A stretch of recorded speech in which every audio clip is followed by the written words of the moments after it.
We have tons of things to talk about because if you didn't hear already, James Franklin was fired by Penn State over the weekend after a very disappointing loss to Northwestern. Um, this was maybe to some people very shocking, to others not shocking at all. I was disappointed because if you remember, we talked about it last week. I thought he deserved more time because of his resume. But we're going to talk about what that means for Penn State, for college football as a whole, and then we'll wrap it up with the Matt Rule and Nebraska outlook on it. Just kind of a disclaimer, Penn State fans, because I am going to rip into you guys a little bit.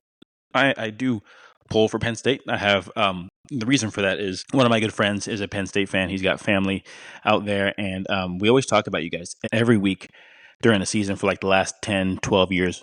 We would talk about Penn State. So I've always pulled for you guys, probably more than any, non-Penn State fan in the Big Ten. So, I mean, I want to see you guys do well. So keep that in mind because I am going to tear you guys apart in a minute. As far as James Franklin goes, I mean, we all know the resume. He was 104-45 at Penn State.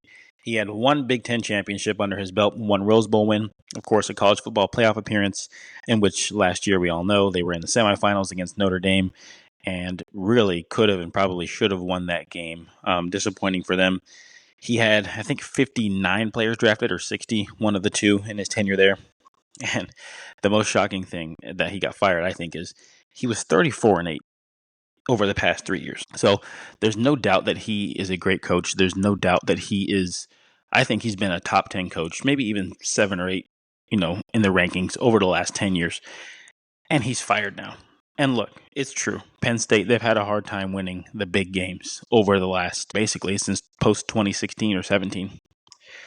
And I understand Penn State wanting to fire him. I do, even though I think it was the wrong decision, because he's a great coach. He resurrected that program, if you remember. I mean, they had the Sandusky scandal, but then they also had Bill O'Brien, who came in and stabilized it, and then he took them to the next level, because it's actually pretty remarkable, how fast they were able to recover from that scandal.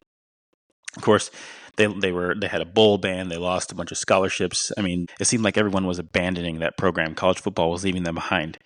But between Bill O'Brien and definitely James Franklin, they were able to resurrect that program pretty quickly, which is really, really impressive.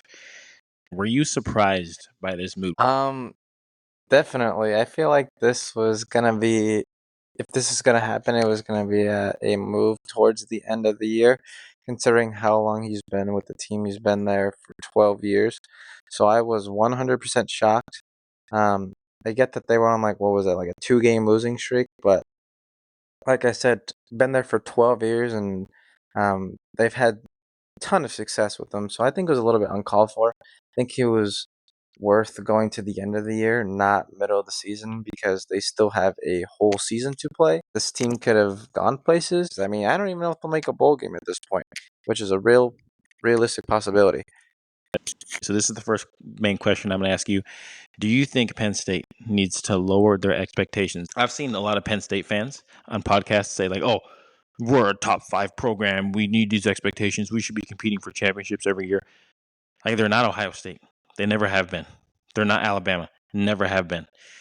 And not only that, but Florida, when they fired Dan Mullen a few years ago, thought they could do better. They got worse. Nebraska with Pelini, 9 wins every year. They fired him. They thought they could do better. It got worse. Wisconsin, 9, 10 wins every year during the 2010s. They fired Paul Chryst. They got worse. So should Penn State lower their expectations? Because I think the odds of them replacing him with someone better are very low, let alone someone who can replicate what he did. I don't mind seeing Wisconsin at the bottom of the Big Ten. But to answer your question, yeah, I don't think they're going to be able to find a replacement as good as him or better. I actually think they'll probably get worse. I don't know if you saw that they had about 20 decommits as soon as they fired Franklin. So it tells you the kind of person he was and like the recruits he could get. And I just can't see them replacing unless they get like a Nick Saban, or there's very few coaches out there that can replace what James Franklin has done. To your point, they haven't won championship. I know you brought this up, and I forget how many years. What was it? How many years since they won? Yeah. Oh yeah, I was going to bring that up next. They haven't won a national title in 40 years. Yeah, that's terrible. And so their fans, their expectations are too high. They're a consistent program year in year out, and so like you said, they're not even like an Ohio State or even Michigan to that point, or even Nebraska. Nebraska has a championship way sooner than them. Uh, and so I think Nebraska is a better program than them all time, which is another conversation for another day. And so their fans have to lower their expectations, and I feel like this could be a turning point in their program history. I see it going downhill from here. You kind of brought up what I was going to talk about next. I mean, obviously, there's rumors that they want Matt Rule, and I've seen Penn State fans talking down on Nebraska. Since they won their last national title, we have three. Nebraska's played in a national championship in the 21st century. Penn State is not, but like I was saying, they think they're Ohio State. Not all the fans, but a lot of them. So they've played in the Big Ten for 30 seasons. And in those 30 seasons, they have 11 top 10 finishes, right? Post 2000, they have 6 losing seasons. Nebraska has 10. Mind you, we had 7 in a row. So it's kind of an outlier, I think. Um, they've had 9 seasons with double digit wins post 2000. Nebraska has 6. So it's not like they're so much better. And by the way, since Nebraska joined the Big Ten, we're 4-1 against them. So they want to talk about the Huskers. I mean, Yes, sir. there's not that big of a difference. Soon to be 5-1, which honestly is shocking to say because they've been so bad since they joined the Big Ten. Now, I know we're not making this into who's a better team in terms of Nebraska or Penn State, but I think them going after Matt Rule is kind of just ironic for them saying how bad they are. Penn State fans, they want to say that they should be a top 5 team every year. They're a top 5 program.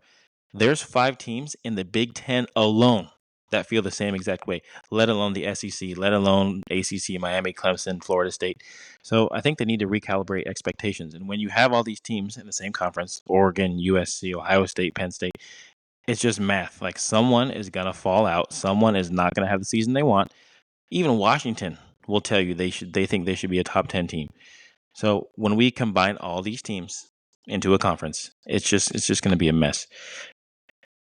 But Matt Rule going to Penn State possibly. What are your thoughts about that? It seems I've listened to a lot of different things the last couple of days. Some people say he is the number 1 candidate. Other people say like, oh, I have inside knowledge. They don't want him at all. What do you think about Matt Rule to Penn State possibly? Personally, all I've seen is Matt Rule to Penn State, Matt Rule to Penn State, Matt Rule to Penn State. So many sources. Joe Klatt, I know it's a big Fox Sports college football guy. He says he's one of the number 1 targets they're going after. In terms of like him going to Penn State and playing there previously, and being from the East Coast, he's from New York City. Everything aligns in terms of that. I will say when they originally fired James Franklin, I was a little nervous because I knew you told me, and I saw a bunch of sources saying Matt Rule was the number 1 source. But after like these last few days with Dylan Raiola posting and listening to a few like videos and podcasts and stuff, I am more confident that he will stay. Actually, I feel very confident that he stay. I'm not too worried about him leaving. I was a little bit worried because all the stars aligned, but once I heard like he has his whole family here, doesn't want to move, um, just he's building something, he's building a program. I just can't see him leaving at this point in time, especially um, after how the season's going. Each win, it's ironic. Each win, the more and more Penn State might push for him. I think if Nebraska goes 9-3 or 10-2, Penn State can spin that to their fans. Like, look what he did at Nebraska. Imagine what he can do at Penn State. And like you said, every additional win this year is going to get louder and louder and louder for him joining Penn State. And of course, just our luck. Like when they finally turn things around, when they finally have a good team, we don't know how good yet, but finally, when this happens, of course, another team wants to try and take him.